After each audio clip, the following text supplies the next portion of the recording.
welcome to Irish Football Weekly. This is a special edition. We have concluded the Irish football season, obviously, and now we're into the off-season, to the grind of getting better throughout that off-season with the Irish football team. And we're going to talk with a special guest, but before we get to that, you can hear us on the gruelingtruth.net, our home website.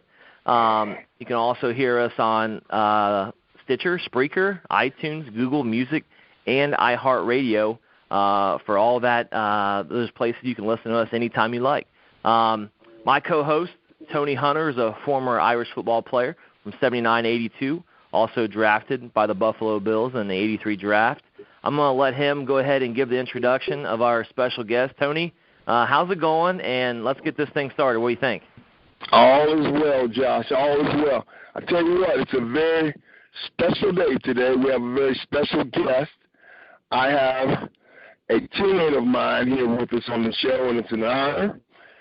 We go all the way back to high school, Moore High School, and today there's been a special announcement for him by the NCAA, the Hall of Fame, and our guest today is Bob Crable. Bobby, thank you for being on the show today.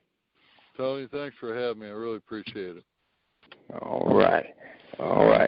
So I hear congratulations are in order, and that there's going to be a big announcement today as far as the College Football Hall of Fame is concerned.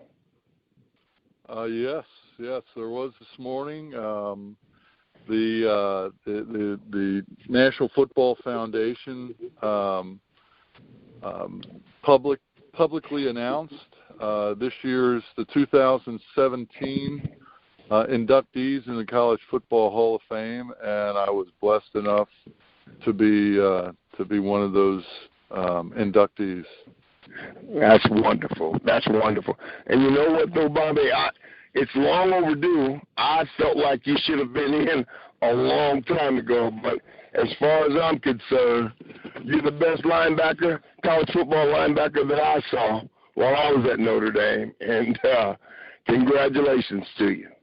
Well, thanks, T. You're very generous, and we all know there's a lot of great college football players out there, and there have been in the past, and to be recognized with some of the guys, out of this group, is certainly humbling, to say the least. But we had a blast playing. And that's what you remember. You remember the great thing about football is it's such a team game. And if your buddy screws up, you know what? Then you look bad too, and you don't want to look bad. So you're trying to cover up for your buddy, or you're trying to do what you need to do, as tough as it might be, so that your buddy doesn't look bad. And, right. And it is it is such a family deal. You remember when Coach Faust used to talk about family, how important that is, and the Notre Dame family is a big deal, and it's always been a big deal. And definitely, this isn't just for me, but this is for all those guys that we played with, and all those guys we went to school with as well. Definitely. All right then. Who else was a part of the class that's been inducted this year, Bobby? Well, the big names, you've got Peyton Manning is probably the premier name. Wow. You've got Brian Urlacher, played with the Bears. Is that right? Okay. Yeah, you've got one of the obscure names like me, Dat Wynn, and I think that played out at, I want to say, at UC. He was in the West Coast somewhere, but okay. But there's shoot, I'm trying to, I've been hitting the head too many times, Tony. Well, all you had to mention was Peyton Manning, and that's a great class to be going in with. Yeah, Marshall Falk is another one. Oh my God! You know what a great player he was. So. Yeah. Oh my God! That's a strong class. Strong class. Yeah. I just want him to remember how to pronounce my last name when I get up there. So where's it going to be? Is it in Atlanta, or where are you guys going to be? The Hall of Fame is in Atlanta, but the induction ceremony is actually in New York City, and that takes place on December 5th. Oh, that'll be, outstanding. Outstanding. Yeah. Just, you know what, Bobby, okay, Notre Dame was a great experience for us both. We go back to where we actually worked together as I was a sophomore in high school. Remember that? Remember those days? Absolutely. We worked together, rode to work together every morning, 7 in the morning, going to work out in Hamilton, Ohio. But well, you know, is I did my freshman year going into it. I did the same thing with Tim Cagle. He did, we rode in together, and Cags, they always, old Murph Sissel, he used to complain about how little Tim worked. We had fun, didn't we? Oh, it was a great time. It was a great time. And I can remember just being at lunch and we'd just be talking about football. And I tell you, we were all in, buddy. We were all in on that. But, as I look back now, and I'm not sure how close you follow the Notre Dame games, when I watch Notre Dame nowadays and I see the defense out there, they just don't have the spunk that our defenses used to have when we were there, when you were there. What are your feelings on, is it the talent or lack of talent? Is it the schemes that they're playing? What do you think the problem is defensively with Notre Dame these days? Well, one of the things I always believed is, whether, any side of the ball, any facet of the game, offense, defense, special teams, you've got to take the guys that you have and put them in the best position to be successful. Exactly. Now, it's easy to say. I coached high school football for 15 years, and it's hard sometimes to know exactly the capabilities that a young man has until you're able to do this over and over and over and go against some of the best talent in the country like Notre Dame does. Right. And that, Tony, the game has become, so fast and so individualized. Right. It's man-to-man coverage or one-on-one. It's this guy against that guy, and if you beat your guy, that doesn't. And the great thing, like I said, the great thing about the game of football is it doesn't matter if you beat your guy. You got 11 guys that have to beat their guys to be able to be successful. And when you can do that, you see things like Alabama's defense, the way they play. There's a lot of great things that happen with people when everyone is able to work together and be on the same page. And part of that is coaching, and part of that is the skill of the kids. Right. But it's to identify one thing, and hey, I've been around some of the defensive coaches, this past season, and the whole idea of what specifically is going wrong. Is it Van Gorder's got too many schemes in? Is it Hudson doesn't have enough schemes in? Is it what is it? You can't put your finger on it until you are right there fighting the battles with these guys. Right. So when you look and you say, what's going on? Yes, possibly all the above. Right. Could it be the talent? Could it be the schemes?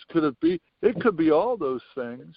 And until you get someone who is in a position now, from what I understand, they're bringing in a new guy to coordinate the defense. Right.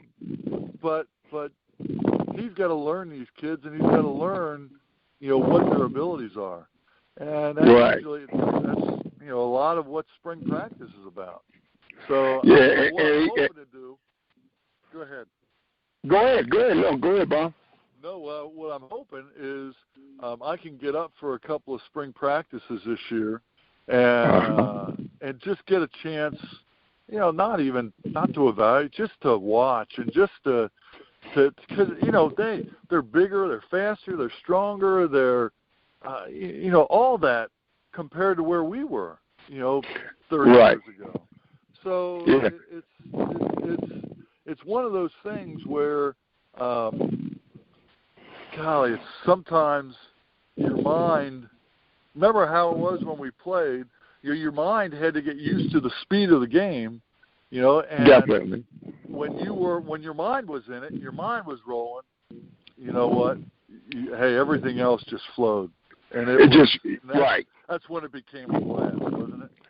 Yeah, you know what? Those kids will really appreciate you being there too, Bob. I can remember when I was my sophomore year at Notre Dame, and Jack Snow, former Ram NFL wide receiver, he came back and he spent spring practice with us.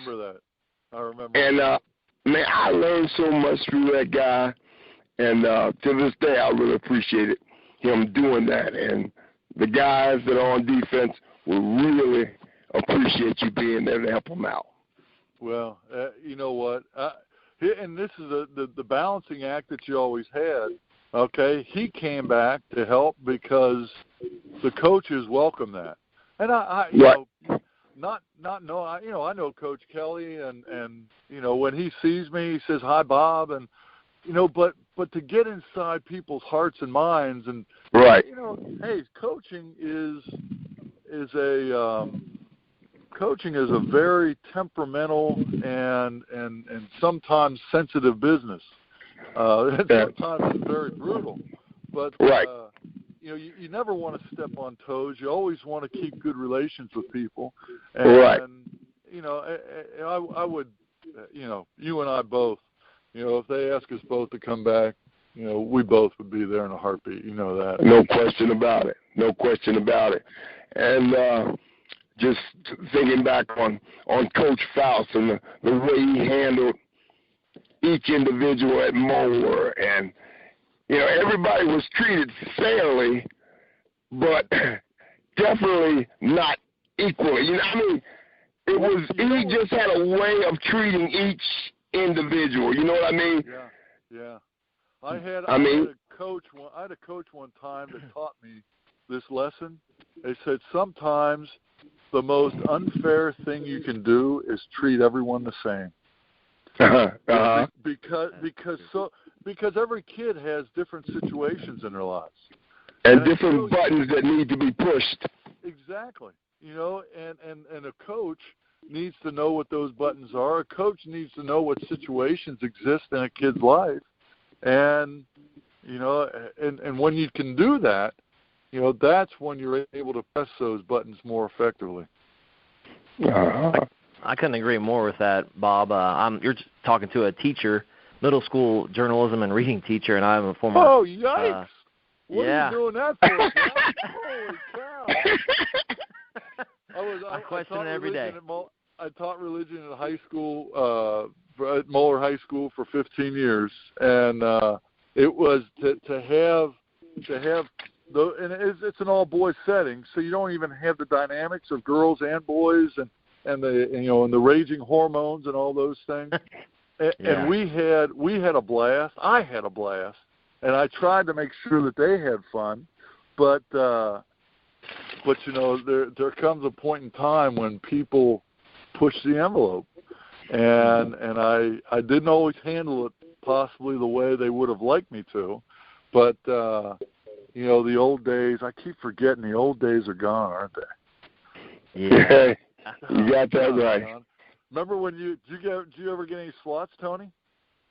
You know what? Not at Moeller.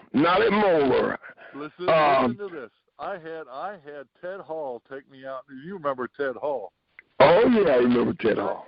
I had Ted Hall take me out in the hallway my senior year. This is my senior year. I'm I'm big bad Bob Crable going to Notre Dame and yada yada yada. And Ted Hall takes me out in the hallway, and he hit me so hard. You know what? When I grabbed my tail end, he looked at me and he says, "Now that was a good one." Oh God, that was a crushing blow to my ego right there. I'll tell you what, and nowadays that he'd be in court if he did something like that. You got that right. You got that right. So Josh, I'm sorry I interrupted your story. Oh no. I was just trying to basically empathize with you with the conversation of having to make sure you deal with each situation differently, and each player and student in the teaching realm, at least, a different way. And as kids, we were always taught, hey, as a mom or a dad, we're going to treat all you kids fairly. We're going to treat you the same way. Well, being fair isn't always about treating everyone the same way. Absolutely. And logically, in our brains, that doesn't make sense. But it is a lesson. Being 57 years old right now, it's a lesson that I have learned probably in the last 10 years of my life of how significant it really is, especially to kids, especially to adolescents. Now, let me ask you this, Bob. Would you be interested in getting back into coaching at the high school, college, or pro level? Oh, Tony, this is what I've learned about myself. Okay, you remember how I played? I played with intensity, and I played with anger. Absolutely. There was. If you remember John Parker as a coach. Oh yeah, linebacker coach. Yeah, before a game, he used to holler out to the defense, you got to get a little hate in your heart, to play this game. Yeah. And I played it angry. And I unfortunately for me, what I've learned about myself as a coach is I coach the game angry too. I coach the game where I want every one of these kids to experience the intensity and just the pure, rage. Yes, thank you. And you know what, Josh? I can vow that he played angry because the thing that I remember about him most is in practices and scrimmages.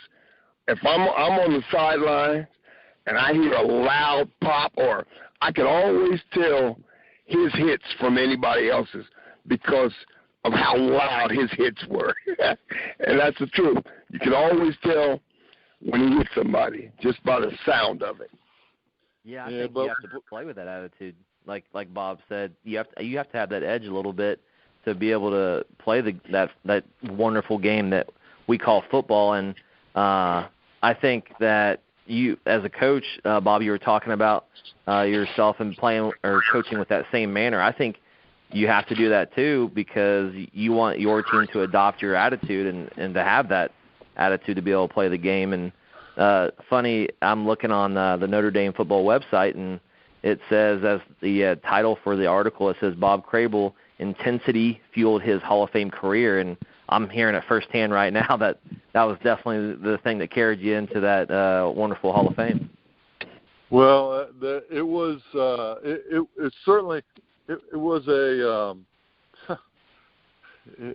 gift and it was a curse, both. It was certainly a gift when you could deal with it. When you could use it when you're on the football field. When you're on the field, yes. There were times when I was off the field that it may have gotten me in trouble as well, and that goes back to my older brother Rick. I used to criminally. We got in fights, Josh. 5 days a week. So and I usually started the fight. My brother's 4 years older than I am. Oh, okay. And so I would always. What's that? I said you'd probably end it then. Is that what you're trying to tell me? Oh, Lord, no. He kicked the crap out of me. You gotta be kidding me. He was, he would. he would go along with it for a little while because, 4 years when you're 10 years old, right. that's a lot of years, man. Yeah, It didn't matter. I got involved and I scuffled with him, and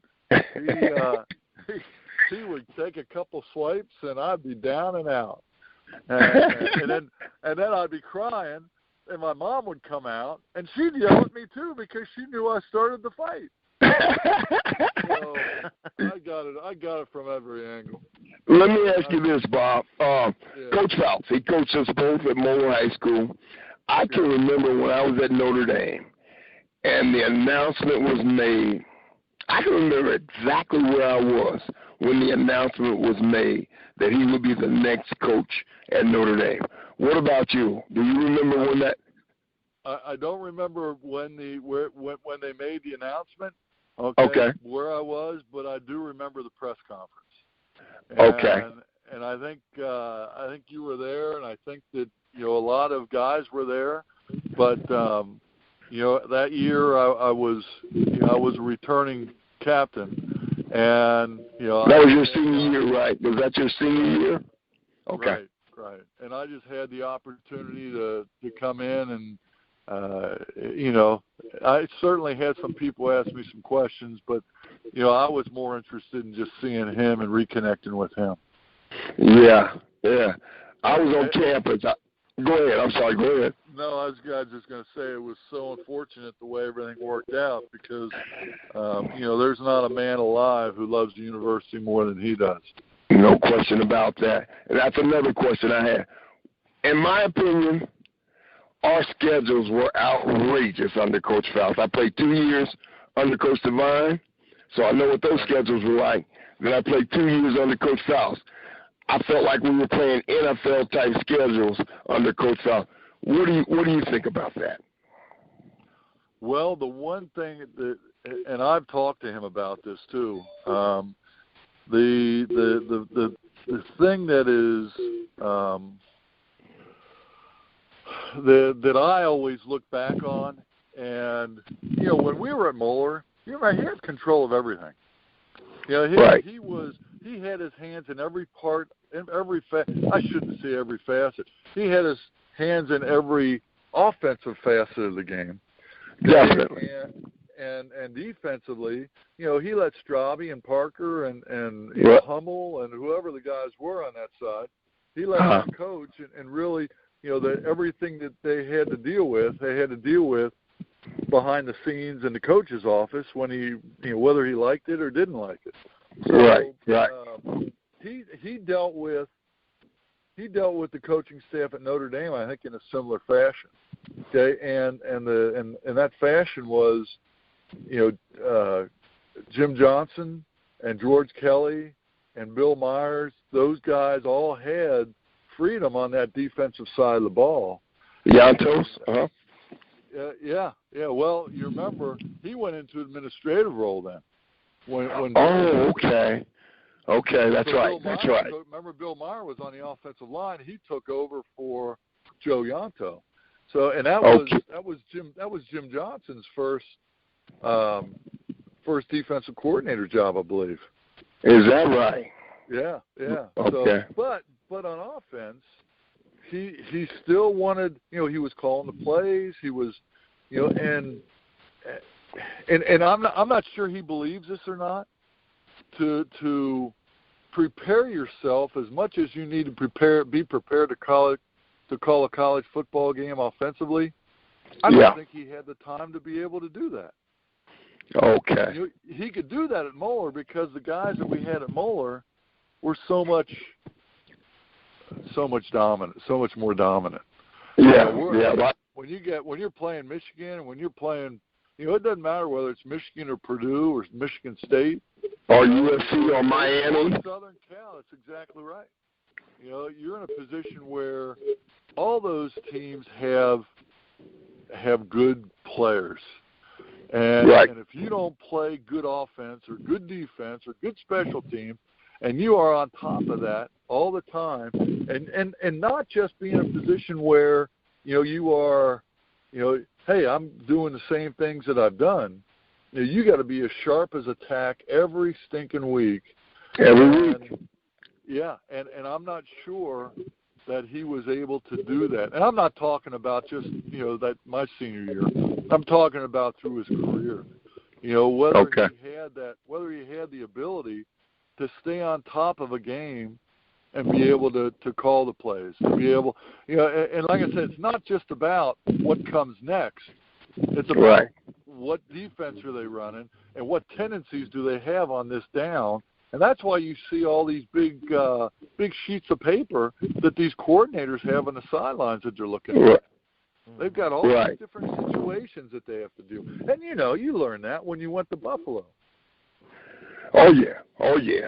So, definitely.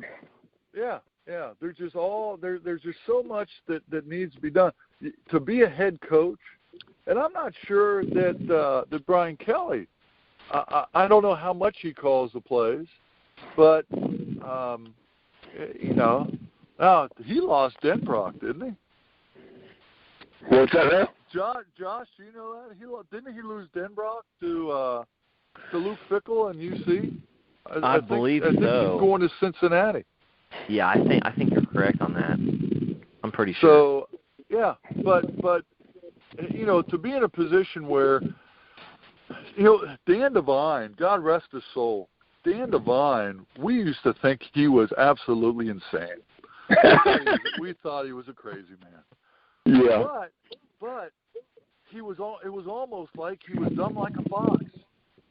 Right. He let his coaches coach. Yes. And I remember he used to come up. You remember Merv Johnson, don't you, T? Oh yeah. Yeah, he used to come up to Merv and try to suggest a play to Merv, and Merv wouldn't run the play because Merv knew what was next in line to be ran. And so anyway, it's. I tell you what, I remember us having some darn good teams under Devine. I do remember that. Yeah, we did. And even though, that your freshman year, my sophomore year, it didn't go. We went 7-4 that year. That was a good. That was a good way to pay for what was coming in the next year. Yeah. So yeah, that's true. That's true. You know what? And that's those Southern Cal bums. That's now. Did you beat them your senior year? We beat them my senior year. We sure did out there. Yeah. Well, guess what? I didn't get a chance to beat them in 4 years. You didn't beat them in 4 years, and believe me, anytime those guys remember that too. Those guys remember that. Well, you know what? I got a text today from Anthony Munoz. Congratulations. So Anthony is Anthony, don't you? He's a great guy. Oh yeah. But we were talking last year, and I mentioned something to him about being up. I'd been up for I think 5 years for the Hall of Fame before this, and he said, I'll never be in the College Football Hall of Fame. I looked at him. I said, wait, you're in the Pro Football Hall of Fame. How can you not be in the College Football Hall of Fame? And he said, Bobby, I only played 1 year when I was at Southern Cal. He was hurt the other time. Is that right? He never played enough to be able to be considered for the Hall of Fame. I did not know that. And I mean, this is a guy that may be one of the best tackles to ever play in the NFL. Absolutely.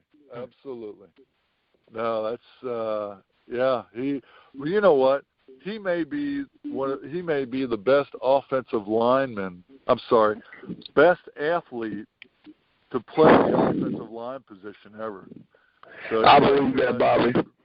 He was a great baseball player too. I saw him when I was a kid in high school. Coach Faust took us out to watch the Bengals practice one year, and they were up in Wilmington College. They were up at Wilmington. Yes. And it was before practice, and he was catching passes on the sidelines, and he was keeping his feet in bounds as he caught a ball. And I said, look at this big lineman. I mean, he was so gifted catching the football and keeping it. See, I said, this is an offensive lineman. This is unreal. His hand-eye coordination was unbelievable. He played third base. He played third base for Southern Cal's baseball team. He played third base and was a relief pitcher. 6'7", 300 and some odd pounds. Hey, how would you like that thing facing you out there in the mound 60 feet away, my friend? Holy cow. Oh, my goodness. Yeah. But they're great people that, you know what, we played against some great people. We played against some great players, but, you know, the ones you remember are the good people that you played against. And we've played against some great ones, and we've played against some people that I'm not so pleasant towards still, but you know, it's a great game, and I'm certainly, and we're both of us are certainly blessed to be able to play for Our Ladies University there, buddy. Definitely. And I remember, and just a couple more questions, Bob, and we'll let you go. But who was? I mean, you played against some good ones now. At Notre Dame, I remember you playing against Herschel Walker. You played against George Rogers. Who would you say is the best back that you saw while you were at Notre Dame? College? Yeah, in college. I never got a chance to play against Marcus Allen at tailback. Oh, you did? He was a fullback for Charlie White. Okay. So I played against him. I got a chance to hit him a few times at fullback, but but not at tailback. And you know, I'll tell you what, I would have to say that Herschel was the toughest one. Remember, we had a tough first half against him. I remember that. We struggled getting him down. I remember hitting him in the thighs a couple times, where he bounced off of me. Oh, unbelievable! From there on out, it was, you know, hey, if I gotta pull this guy's trousers down and twist his leg off, that's what I'm gonna do. You know, but it became, you know, the second half. You know, the second half came down to, you know, we shut them down pretty good. Now, they ran the ball quite a bit in the second half. I think they only had like 11 passes in the game. You remember who was their quarterback's name? I can't remember his name, but I remember Herschel jumping over the pile on the goal line, and I don't think I've ever seen anybody jump so high in my life. Well, I hit the fullback. The fullback dove first, and I was him, and I was trying to stand him up, and I couldn't, and he came right over top of me, T. So he was a great player. He was a great athlete. From what I understand, he's still a great athlete. Yeah. But I think last I heard he was still running a sub 4.540 or 4.440 or something insane like that. Isn't that crazy? So, but I would probably I'd put him in there. You know, we faced some good players. You know, a guy like Butch Woolfolk, who was a tailback in Michigan. You know, there was some going all through the schedule. There were some good players that we played against. George Rogers was a load too, wasn't he? Yeah. That was our sophomore year. That was you know what? I know he's a good player, and maybe I just didn't make many plays that game, but golly, I don't remember him being. I remember getting him down pretty easy. Is that right? Okay. Yeah, you better not publish that, but.